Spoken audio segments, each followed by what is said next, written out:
Il n'avait jamais pu l'oublier, même lorsqu'il se trouvait dans un autre pays. Elle restait sa ville, une ville qui méritait un avenir meilleur. Et son pays, lui aussi, méritait un avenir meilleur. Svetlana ne voulait-elle pas la même chose que lui? Chasser les criminels qui s'étaient emparés là-bas du pouvoir. Il pensa à cette nuit blanche passée dans son lit à elle, une chaude nuit d'été qui lui semblait remonter à une éternité. Svetlana, ils s'étaient aimés, et ils s'étaient confié leurs secrets. Il les avait rassemblés pour n'en faire qu'un seul, et pour se rapprocher un peu plus de leurs espérances. Tout avait si bien fonctionné. Mais quelqu'un avait dû les trahir. Il l'avait kidnappée. Et Svetlana, si seulement il savait ce qu'elle était devenue. Leurs ennemis étaient partout.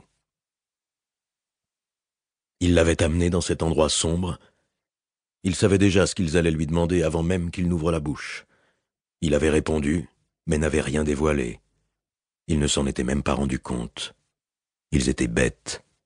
La cupidité les rendait aveugles. Le train était déjà en route, et il ne fallait pas qu'ils l'apprennent, sous aucun prétexte.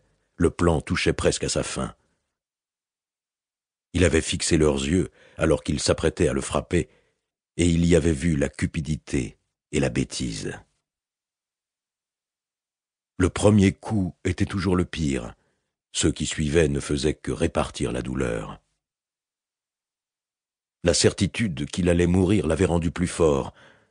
Il pouvait ainsi supporter l'idée de ne plus jamais pouvoir marcher, écrire ou bien la toucher. Elle n'était plus qu'un souvenir, il devait l'accepter. Mais même ce souvenir, il ne le trahirait pas. Sa veste. Il fallait qu'il arrive à attraper sa veste. Mais était-ce possible? Il avait une capsule dans sa poche, comme tous les porteurs d'un secret qui ne devait pas se retrouver entre les mains de l'ennemi. Mais il avait réagi trop tard. Il n'avait pas remarqué qu'il était tombé dans un piège, sinon il aurait avalé la capsule depuis longtemps. Elle se trouvait toujours à l'intérieur de la doublure, dans sa veste, posée sur cette chaise dont il discernait tout juste les contours dans l'obscurité. Il ne l'avait pas ligotée. Après lui avoir écrasé les mains et les pieds, il s'était contenté de le suspendre à une corde afin de pouvoir s'occuper de lui une fois que la douleur l'aurait tiré de sa léthargie. Il n'avait pas laissé de gardien sur place, tant ils étaient certains que personne n'entendrait ses cris. C'était sa dernière chance. Les effets de la drogue étaient en train de diminuer.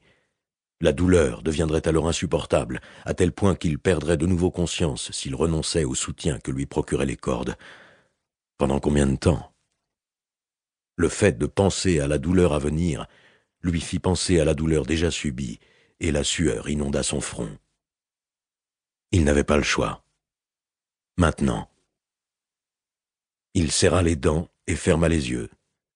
Puis il tendit les deux bras, les libérant ainsi de la corde, et son corps tomba par terre. Les moignons qui avaient été par le passé ses pieds furent les premiers à toucher le sol. Il cria avant même que la partie supérieure de son corps ne rentre en contact avec le béton, et que le choc ne rende la douleur aussi forte qu'auparavant, et ce jusque dans ses mains. Surtout, ne pas s'évanouir. Crier, mais rester conscient, ne pas perdre connaissance. Son corps se recroquevilla sur le sol. Sa respiration se fit haletante après que la douleur pulsative et lancinante eut légèrement diminué. Il avait réussi. Il était allongé par terre, il pouvait bouger. Il rampa sur les coudes et les genoux, laissant des traces de sang dans son sillage. Il atteignit rapidement la chaise et saisit sa veste avec sa bouche. Il se précipita sur le vêtement avec avidité. Il le plaça sous son coude droit et arracha la doublure à l'aide de ses dents. La douleur rendait ses gestes pour la mettre en lambeaux encore plus agressifs. Il finit par réussir à ouvrir la doublure qui se déchira bruyamment. Il se mit soudain à sangloter sans retenue.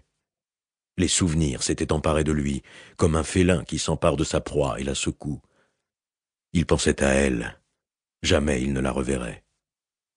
Il le savait depuis qu'il l'avait attirée dans ce piège, mais à présent il en prenait tout d'un coup cruellement conscience. Il l'aimait.